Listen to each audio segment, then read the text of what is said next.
এই জায়গার গার্ডিয়ান হিসাবে, আইনশৃঙ্খলা গার্ডিয়ান হিসাবে তোমাদেরকে অনুরোধ করবো এখনও যে তোমরা যতটুকু এই রাস্তায় দাঁড়িয়েছ, রাস্তায় তোমরা যে এই যে হাজারখানি মানুষ এই রাস্তাকে ব্যারিকেড দিয়েছে, 1.5 ঘন্টা মানুষ, 1.5 ঘন্টা কোথায় আটকে গেছে?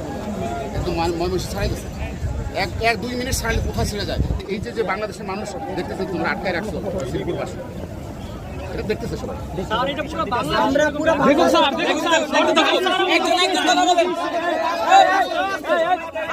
ঠিক আছে ভাই, আমরা আমাদের যে বলার কথা আমরা বলতেছি, তোমরা শুনতেছো।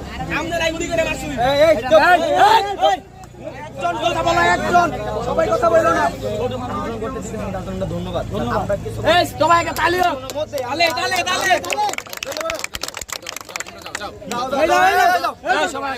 আমরা এখন সরে যাই, যাও তোমরা বলো যে আমরা অনেক হয়েছে, আর করো না।